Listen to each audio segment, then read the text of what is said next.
السلام علیکم۔ آج جو ہے میں ہوں مکہ مسجد میں، اور امام صاحب کا شاہد ہے۔ امام صاحب ہیں جاوید بھائی ہمارے جو ہے کسی تعریف میں محتاج ہے، ماشاء اللہ بہت اچھا بیان کرتے ہیں۔ آپ نے ان کو دیکھا بھی ہوگا، سنا بھی ہوگا۔ تو میں آیا جاوید بھائی کے پاس۔ جاوید بھائی، آپ کے زکوٰۃ کے آج کچھ معلومات کرنی تھی۔ اچھا، تو یہ ہم کچھ لوگ سے میری بحث بھی ہوئی اس معاملے میں، زکوٰۃ جو ہمیں بتا کے دینا چاہیے یا گفٹ کے طور پہ ہمیں زکوٰۃ دینا چاہیے؟ الحمدللہ رب العالمین والصلاة والسلام علی سید الانبیاء والمرسلین۔ جی دانش بھائی، اس میں زکوٰۃ کے حوالے سے یہ ہے کہ جو شخص زکوٰۃ نکال رہا ہے تو اس کی جو نیت ہوگی وہی نیت اس کی دیکھی جاتی ہے۔ جس وقت وہ اپنی زکوٰۃ کا مال الگ کر رہا ہے اس وقت اس کی یہ نیت ہے کہ میں زکوٰۃ کے طور پہ یہ رقم الگ کر رہا ہوں، تو یہ اس کی نیت کافی ہے۔ اب جس کو وہ زکوٰۃ دے رہا ہے وہاں اس کا یہ بتانا شرط نہیں ہے کہ یہ زکوٰۃ کی رقم ہے۔ بعض ایسے لوگ ہوتے ہیں کہ وہ زکوٰۃ کے نام کی رقم نہیں لیتے، وہ شرماتے ہیں، حالانکہ وہ مستحق ہوتے ہیں۔ تو ایسی صورت میں انہیں بتانا ضروری نہیں ہے، آپ ان کو تحفے کے طور پر بھی دے سکتے ہیں۔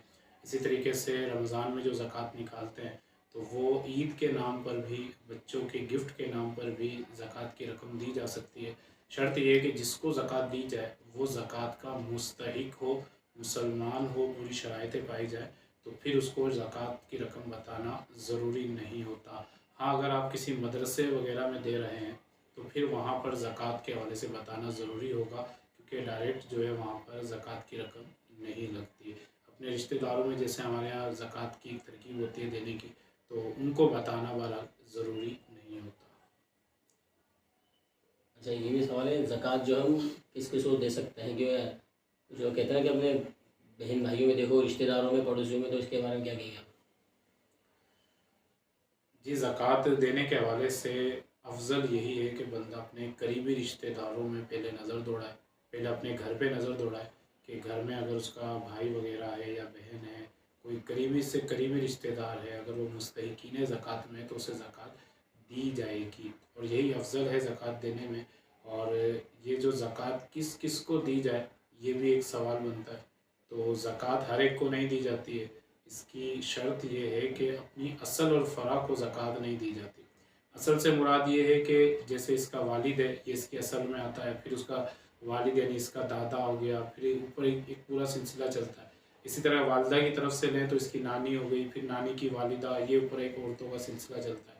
نیچے کی طرف اگر آپ دیکھتے ہیں تو اس کا سگا بیٹا، سگی بیٹی، پھر اس کی جو آگے جو ہے پوری نسل ہے، تو ان کو جو ہے یہ شخص زکوٰۃ نہیں دے سکتا، کیونکہ یہ اس کے اصل اور فرع میں شامل ہوتے ہیں۔ ان کے علاوہ جو افراد مسلمان ہیں، مستحقین زکوٰۃ ہے، ان کو زکوٰۃ دی جا سکتی ہے۔ مثلا سگا بھائی ہے، سگی بہن ہے، اسی طریقے سے اس کا خالو ہے، خالہ ہے، پھپھو ہے، پھپھا ہے، یہ اگر مستحقین زکوٰۃ میں آتے ہیں تو ان کو زکوٰۃ دی جا سکتی ہے۔ ستیلی والدہ ہے، ستیلے بھائی بہن ہے، تو ان کو بھی زکوٰۃ کی رقم دی جا سکتی ہے۔ شرط یہ ہے کہ وہ مستحقین زکوٰۃ میں آتے ہوں۔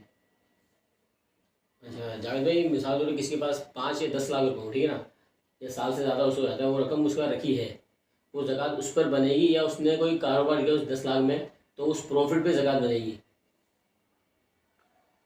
زکوٰۃ کا اصول یہ سمجھ لیجیے کہ زکوٰۃ جو ہے پروفٹ وغیرہ کا اس سے کوئی تعلق نہیں ہے۔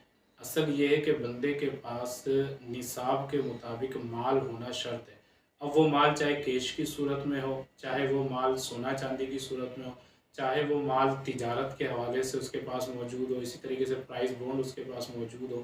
اب جو رقم اس کے پاس موجود ہے وہ اس کی اپنی ذاتی رقم ہے۔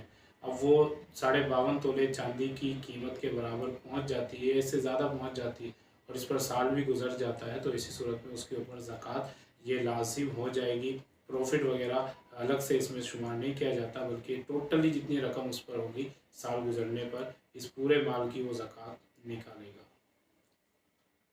اچھا، کم سے کم مثال سونا کسی کے پاس، تو کتنے تولے پر مگر زکوٰۃ جو ہے فرض ہو جاتی ہے؟